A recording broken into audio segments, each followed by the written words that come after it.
Okay. So, what are you, creative visionary? Salacious Sunday. You know, in Salacious Sunday, we're all about taking time out for self. Bring yourself towards yourself. Bring yourself towards yourself. Bring yourself towards yourself. Yes, yes, yes. Okay. So, Salacious Sunday.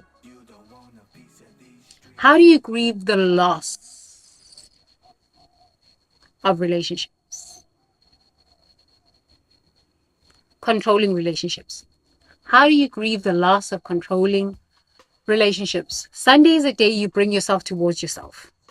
Because most of us don't work on Sundays, except if you're in hospitality or, something like this, or some kind of career in the hospitality, in the healthcare industry.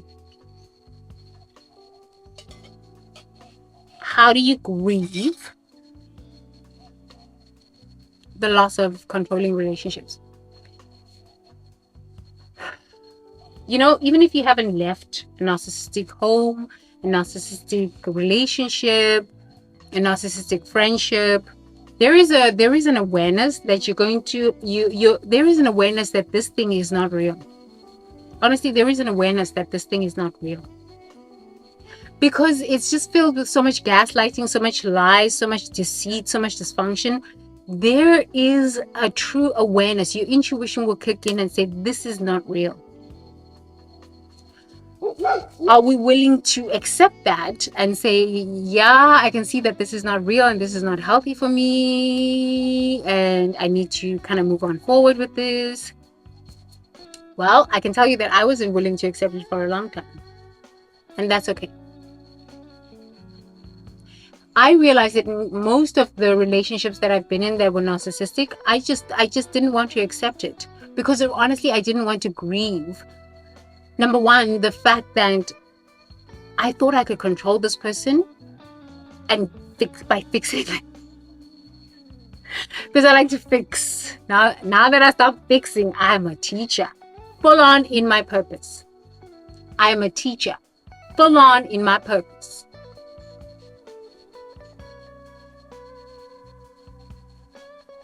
Yeah. I like to fix.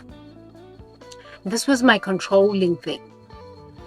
And now that I'm full on in my purpose as a teacher, I don't have to fix anybody anymore. I'm just like, it's either you want it or you don't want it. And if you don't want it, sorry for me. Sorry.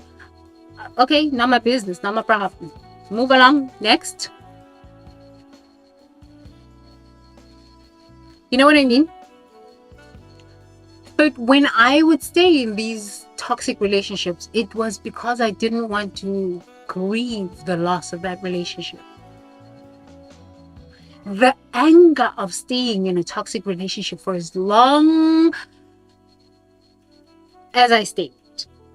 The opportunity cost, the sunken cost, actually not even the opportunity cost, the sunken cost. I've invested so much time in this, so much money, so much effort. Oh, I must just keep going. That's what you really don't want to grieve.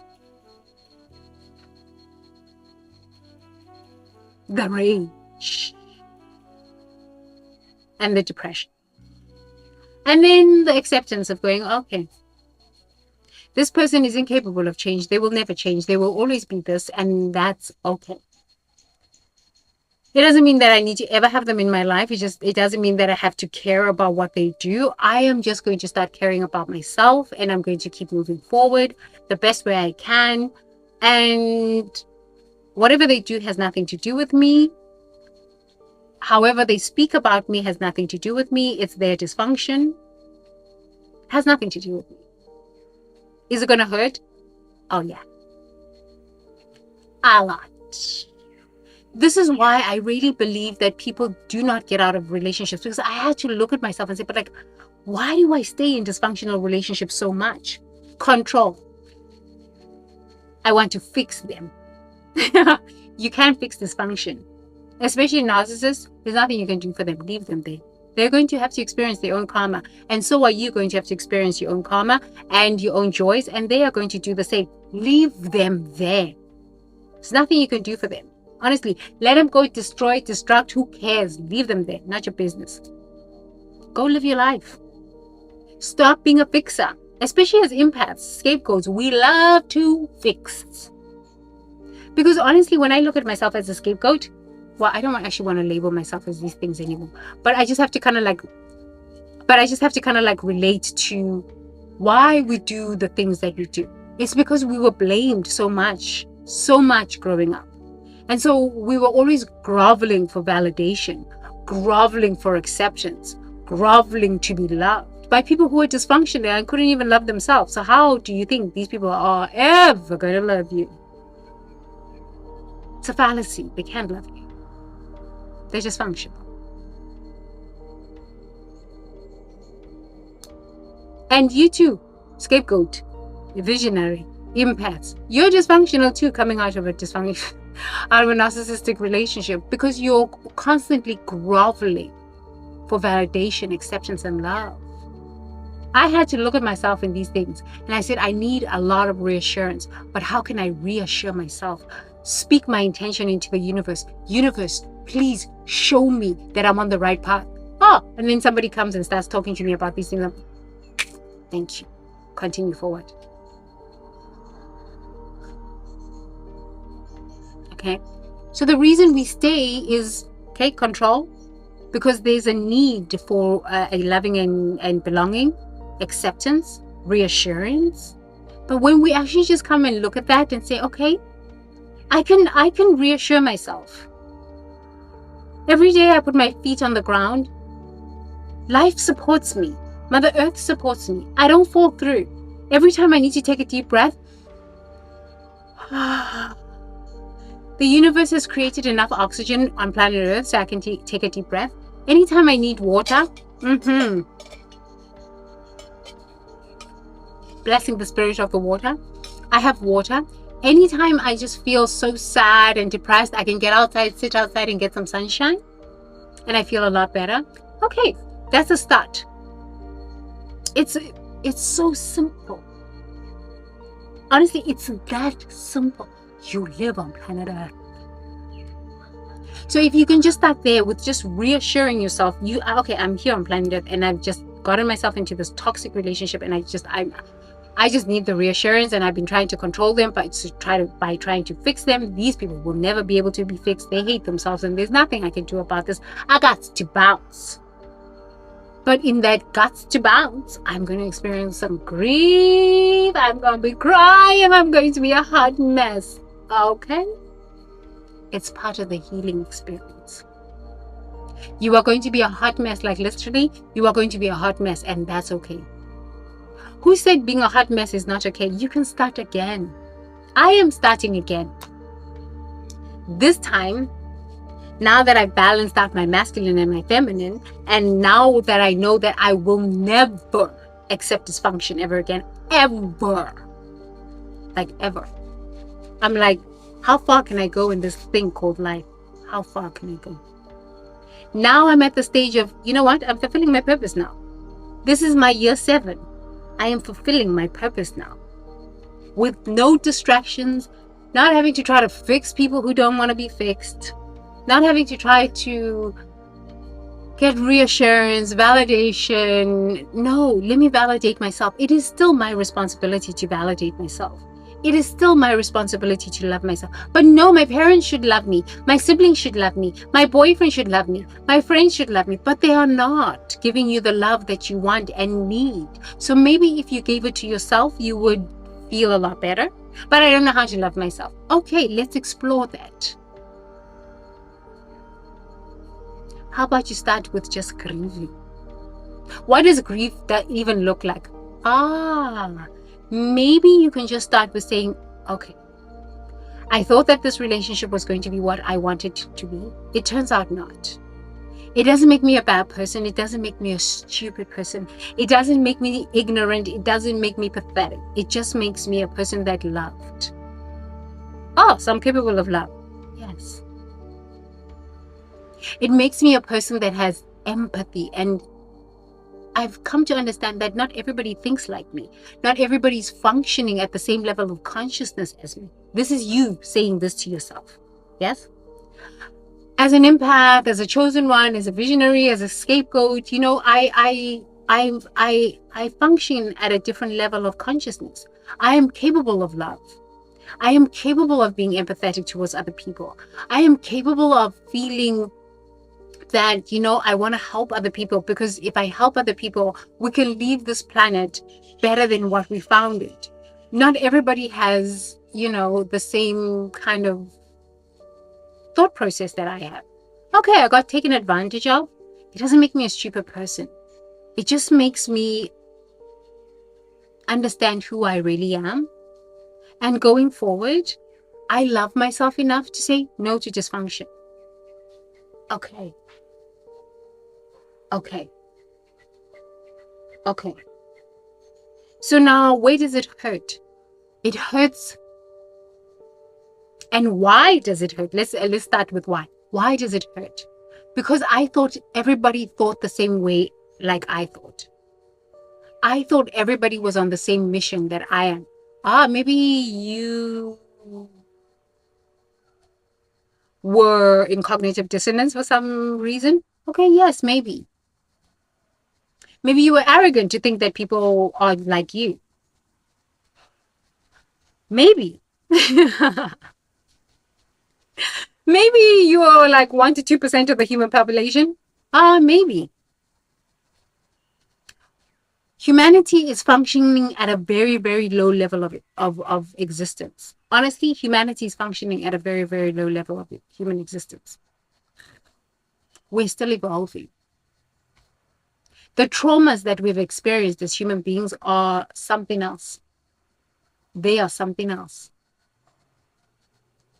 I was there once upon a time, many, many lifetimes. And even in this lifetime, I was still kind of confused. But it's being able to sit with the grief and say, I am not stupid for loving. I'm not stupid for being generous. I'm not stupid for being kind. Even if, yes, I sometimes get myself into situations where I get taken advantage of. But honestly, usually those people don't really make it very far. Usually those people get some serious karma. The universe has got my back, and I always recover.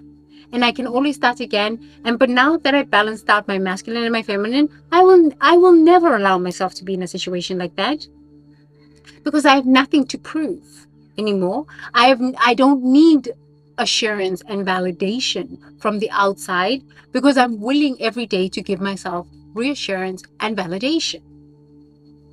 Do you know how long it's taken me to get here? Hella long. So it's okay. As long as you can just start off with just recognizing that not everybody thinks the same way. You can come out of the same womb. One can be a saint and one can be a damn sinner. One can be a murderer and one can be a doctor. You can come out of the same womb, and this could be. You could be married to a psychopath and you're an empath, and this is fine.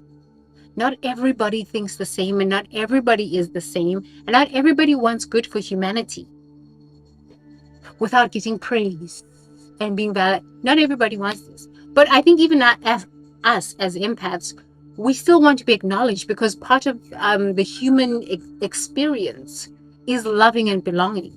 That's why we create communities like this now, I guess, so that we can keep validating each other and saying, you got this.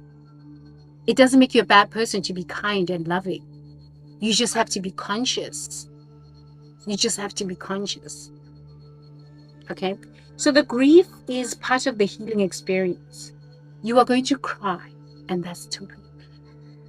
You are going to be so angry, and that's totally okay. You are going to, oh my goodness, you are going to go through such a wide range of emotions, and it's totally okay. As you go through these wide ranges of emotions, it helps you be able to say, oh my goodness, I am thankful that I gave myself the opportunity to go through that. Now I can have boundaries towards people like this, like this, like this, like this. I don't care about people like this, like this, like this, like this. I won't get myself involved. I don't care how far it takes them, whatever they've got. I don't care about that kind of stuff. I care about my own mission, fulfilling my own purpose. I don't even need to judge them. It has nothing to do with me, what they're doing. I don't need to judge them. But I care about what I am here to fulfill. The purpose I am here to fulfill here on planet. Grief for me has brought me to such a beautiful place. And yeah, I still grieve. I still get angry at times. But I'm just like, okay, there's another layer of pain. There's another layer of grief that I need to go through. We're all here on this planet, and some souls are new souls. They don't know what's going on. They actually don't. They don't even know what they're going to be thinking 3 minutes from now. They're going to have to watch your videos as an empath, as a survivor of narcissism, and copy you. Because they're probably new souls, or they're demonic souls, or whatever the case is. Has nothing to do with you. Has nothing to do with you. It has taken me so long to get here. So many tears. But now I'm thinking to myself, grief is a beautiful experience. It allows you to just bask in all of your emotions without shaming yourself. Narcissists can't. They don't even have an emotion, I don't think, but rage. This is all they know. As an empath, as a visionary, as a scapegoat, you have a wide range of emotions. How amazing! You're amazing. You are amazing. Learn to honor that. Learn to celebrate that. Don't look at that as something bad. It's your superpower. You are amazing. Truly are amazing. You are amazing. You know what I'm saying?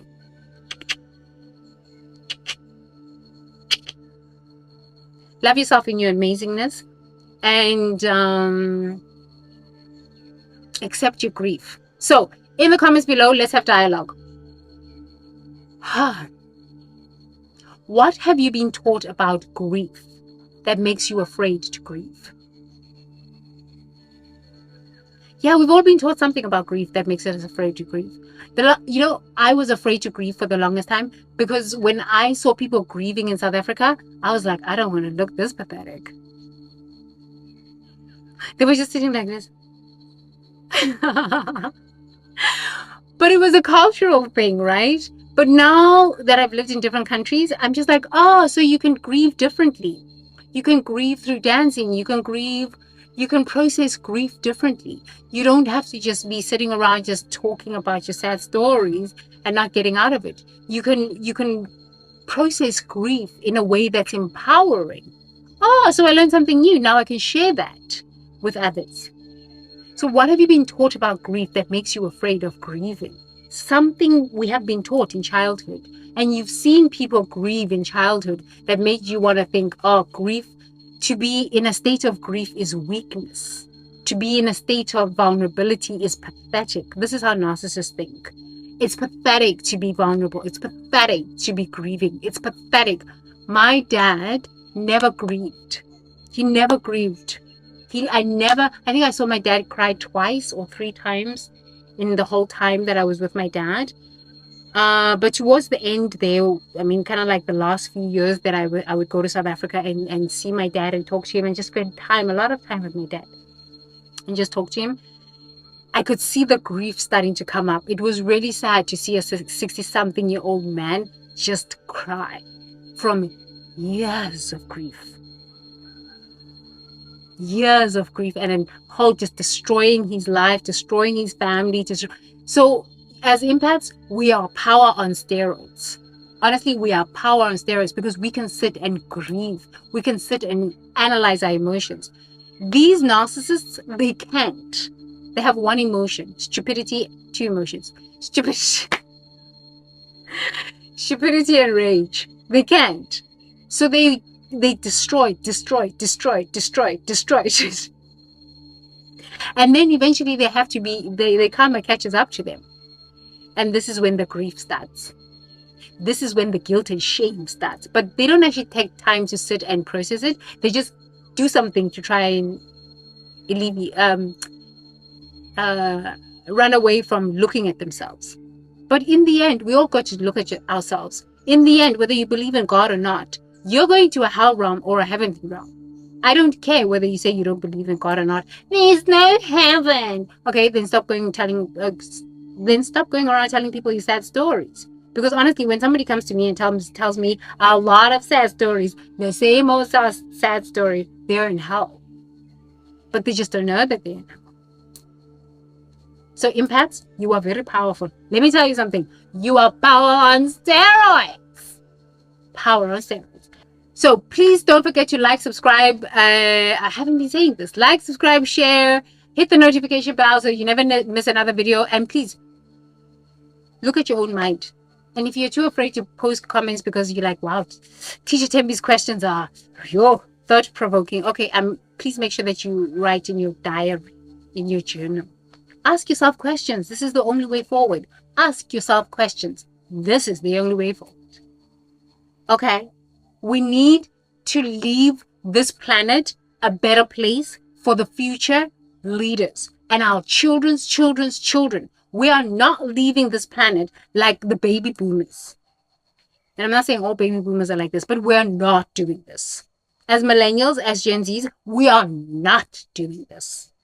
Thank you to the baby boomers. We bless you, baby boomers. But like, seriously, we are not doing this. We are evolving. So start evolving. Ask yourself questions. And if you have the courage, put it in the description below. Me love you long time. Long time. Me love you long time. Yes, long time. Me love you long time. Yes, long time. Me love you long time. Long time. Long time. See you in the next video. Mindful Monday. Yeah, today's your Sunday. Sit and grieve. Sundays are good days to grieve. Sit and grieve. Ask yourself some questions. See you on Mindful Monday. Bye, visionary. Toodles. Yes, yes, yes, yes, yes, yes, yes, yes, yes.